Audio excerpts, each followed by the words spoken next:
You know those nights that feel strangely quiet? The kind of quiet that wraps itself around you, amplifying every creak, every distant hum, and every thought you've been avoiding? That's exactly how this particular evening in March felt for me. Outside, the world was in chaos. Lockdown had turned life upside down, and yet within the walls of my little home, there was a calm that felt almost unnatural, like the stillness before a storm. It was just me, a single mom, and my son, Daniel. He was my pride and joy, the reason I got out of bed every morning. He had this way of making life feel lighter, even when it wasn't. Daniel was one of those kids who always seemed older than his years, thoughtful, observant, the kind of person who noticed the little things you didn't even realize mattered. He was the anchor in my storm, though I tried to hide from him just how turbulent things had been for me. That night started off like any other. I was folding a mountain of laundry, our perpetual Everest, while the TV droned faintly in the background. My back ached with that familiar dull throb that years of pushing through can leave behind, but I kept going. Moms don't stop, right? We just keep moving, ignoring the pain, the exhaustion, the endless to-do lists.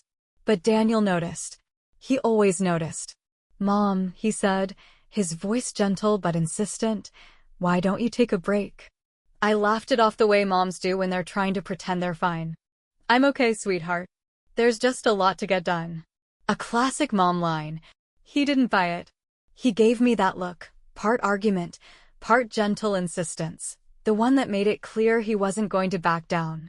Before I could protest, he grabbed the laundry basket out of my hands. "You never stop, do you?" "At least let me help," he said, his voice firm but full of warmth. Before I knew it, he was leading me to the old armchair by the window, the one that had seen better days but still felt like the heart of the house. "Sit," he insisted, his tone leaving no room for negotiation. I hesitated, caught off guard by his sudden authority. "What are you up to?" I asked, laughing nervously as I sank into the chair. "You'll see," he said with a small smile, and before I could ask more, he stood behind me and placed his hands on my shoulders. "Daniel, what are you?"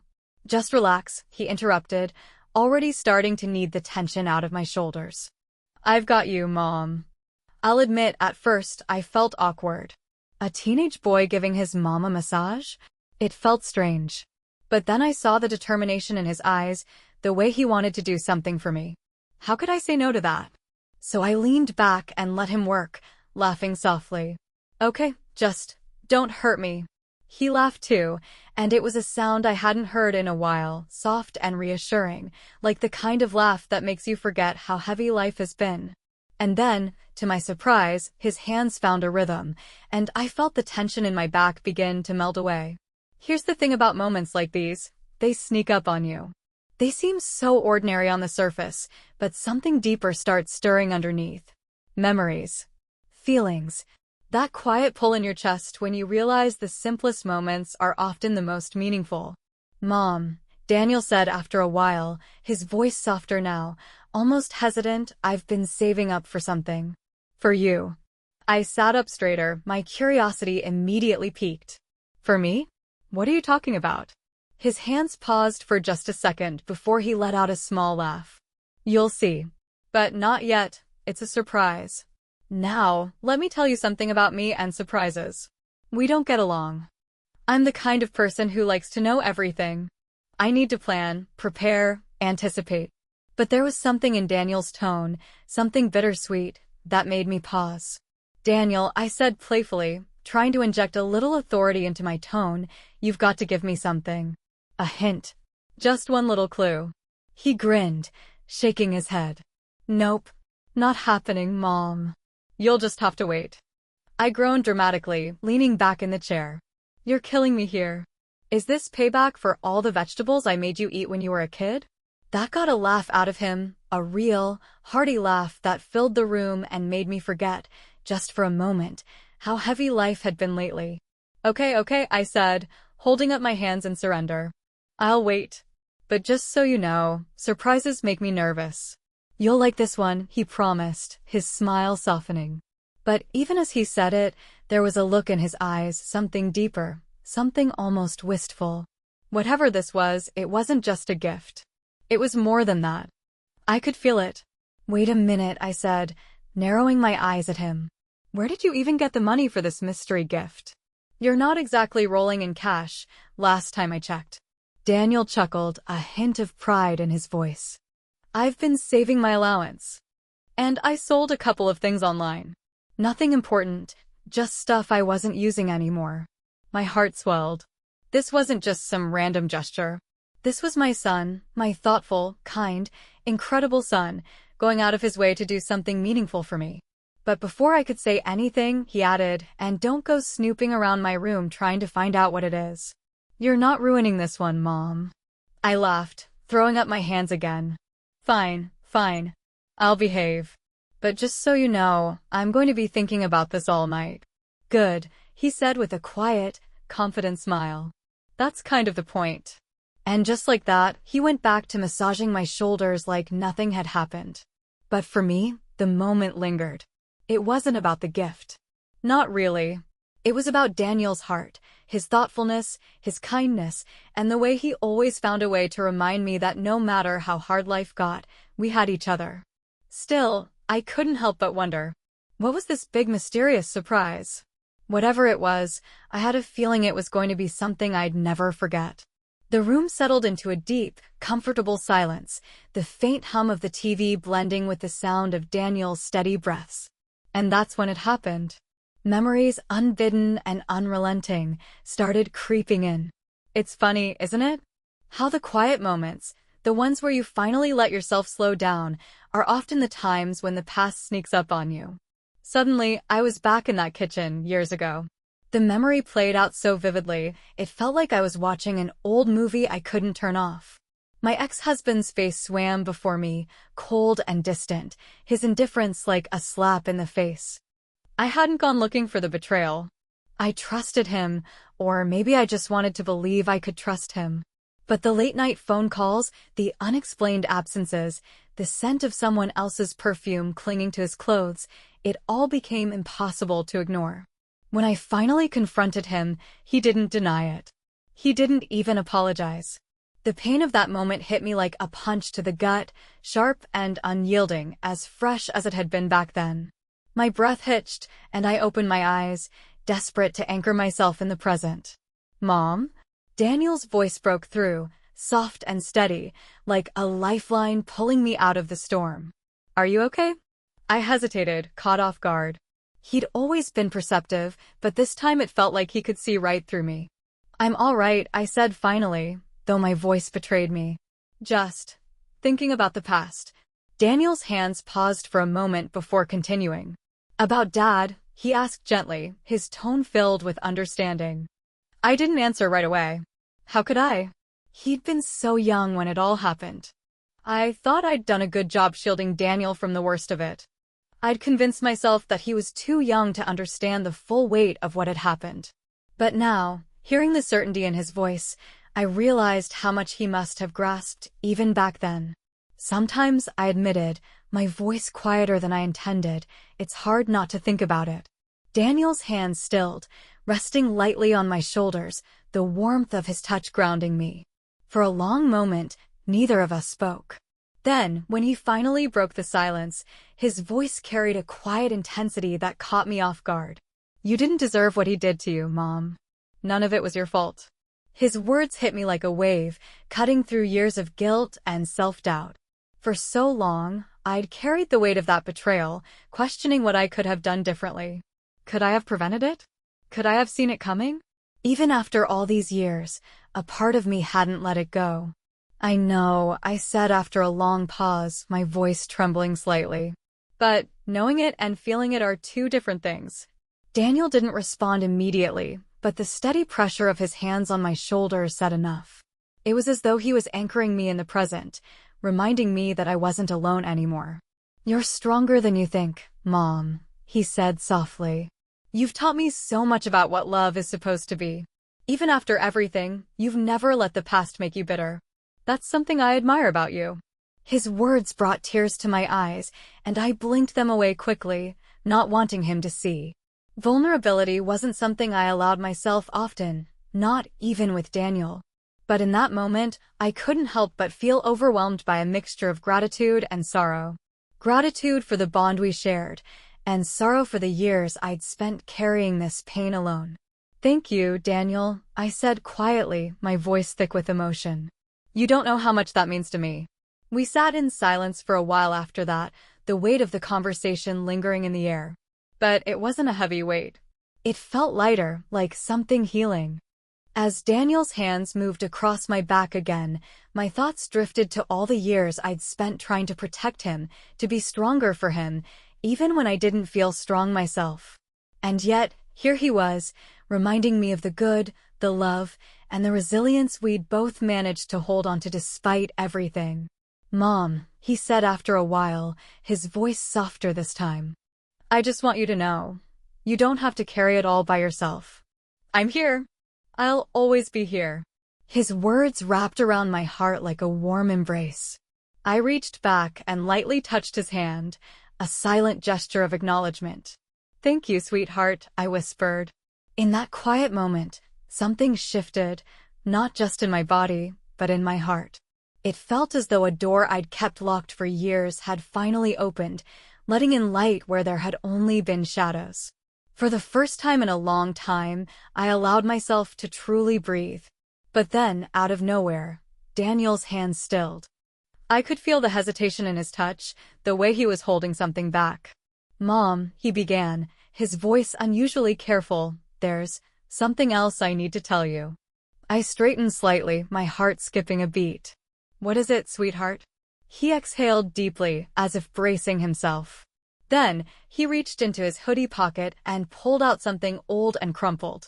It was a letter, yellowed with time, the edges frayed and worn from being handled too many times. "I found this a couple of weeks ago," he said, his voice quieter now. "It's from Dad." The world seemed to tilt as I stared at the letter in his hand. My chest tightened, a flood of emotions crashing over me, shock, dread, curiosity. "What do you mean? Where did you find it?" In one of his old boxes, Daniel explained, his eyes downcast. "I was looking for some stuff for school and I came across it. I didn't know if I should show it to you or not, but..." He paused, glancing up at me, his expression full of uncertainty. "I think you should read it." For a moment, I couldn't speak. The letter felt like a ghost from the past, something I wasn't sure I was ready to confront.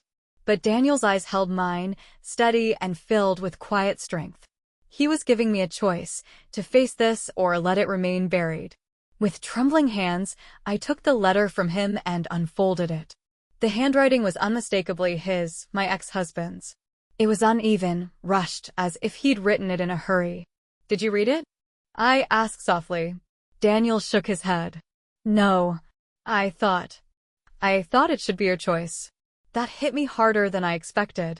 The fact that he'd respected my boundaries, even in his curiosity, made me realize just how much he'd grown, not just in age, but in understanding. Taking a deep breath, I began to read. The letter was short, no more than a few lines, but every word carried the weight of the past. He wrote about regret, not just for what he'd done, but for the way he'd left. He said he knew he'd failed me, failed Daniel, and that not a day went by where he didn't think about the family he'd lost. But there was no apology, no direct acknowledgement of the pain he'd caused.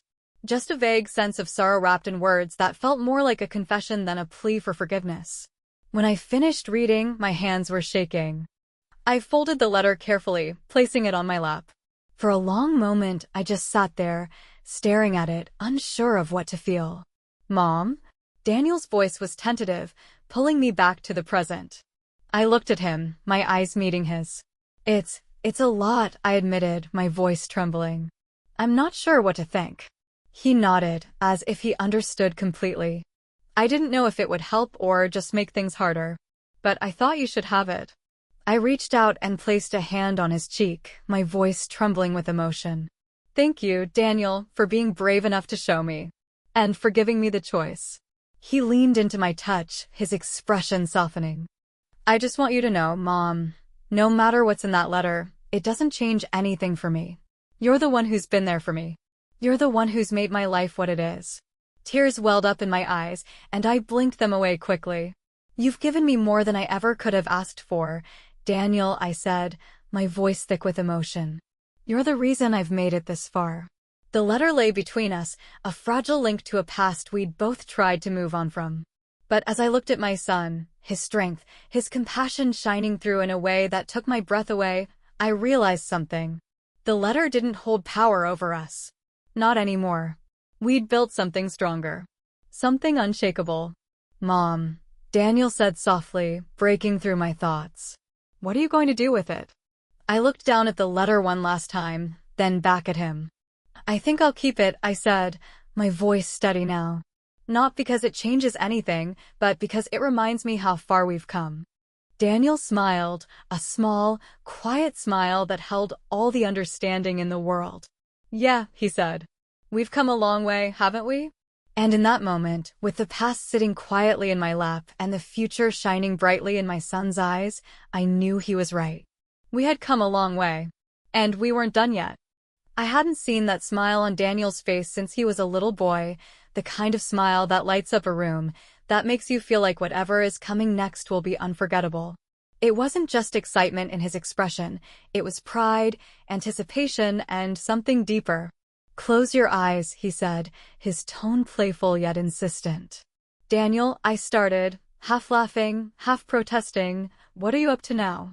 "Mom," he interrupted, giving me that look, the one that told me he wasn't taking no for an answer. "Just trust me. Close your eyes." So, I did. I closed my eyes, surrendering to whatever surprise he had planned.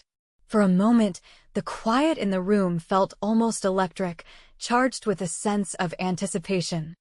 I could hear him moving around, the faint sound of something being placed on the coffee table in front of me.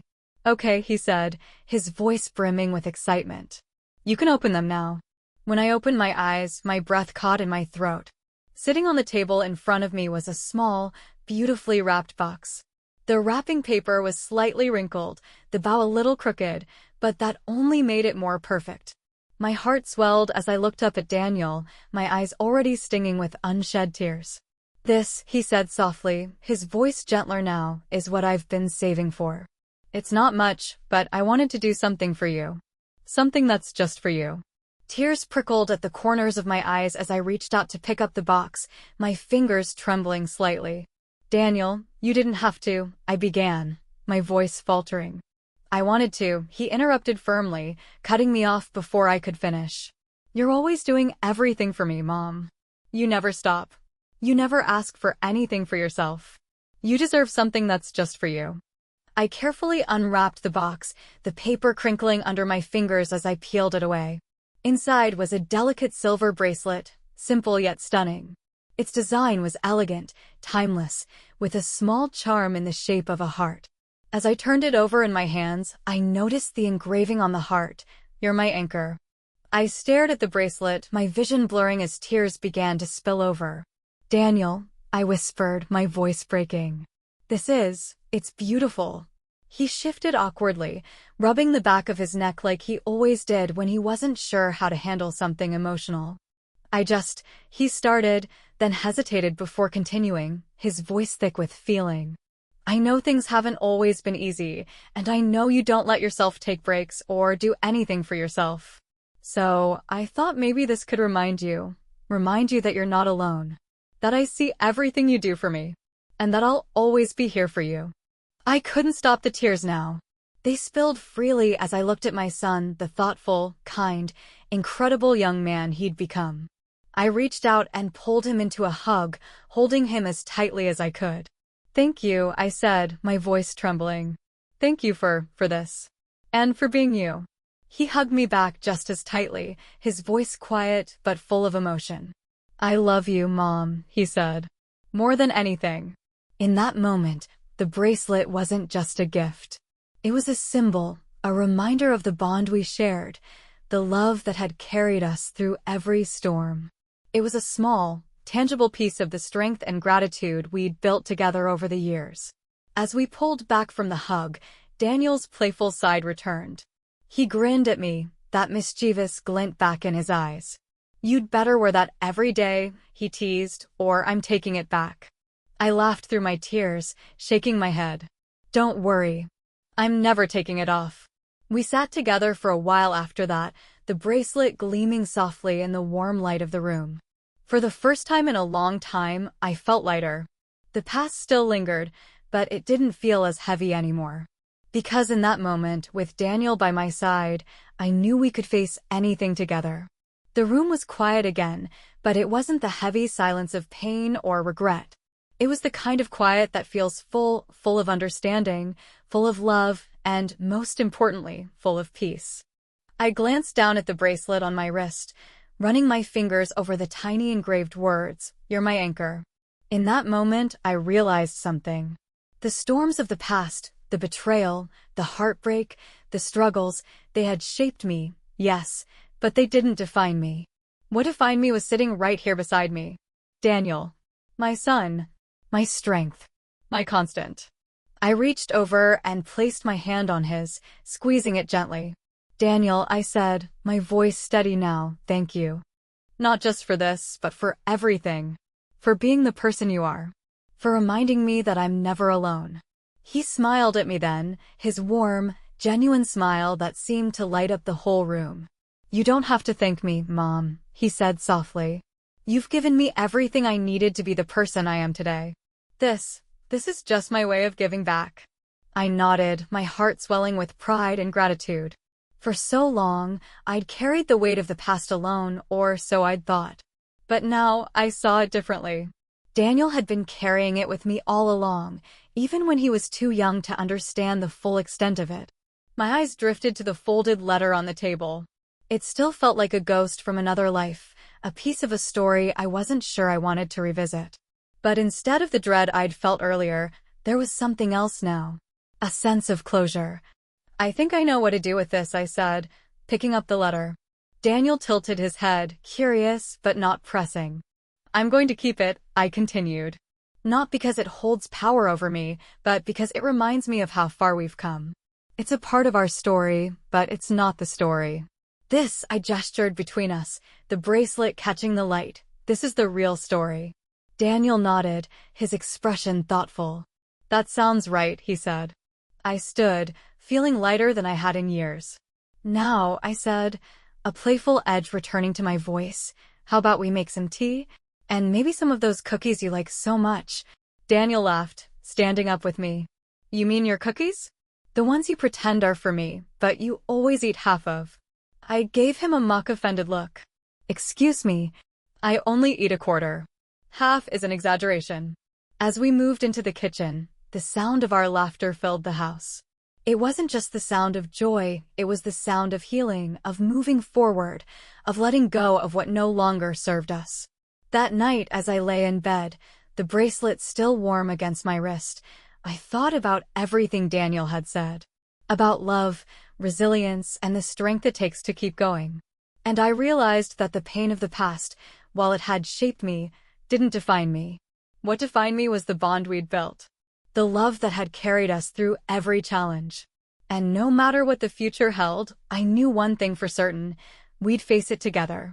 As sleep took over, a quiet peace settled in my heart. Life would never be perfect. But it didn't have to be. Because in Daniel's love, I had already found everything I needed. And for that, I was endlessly grateful.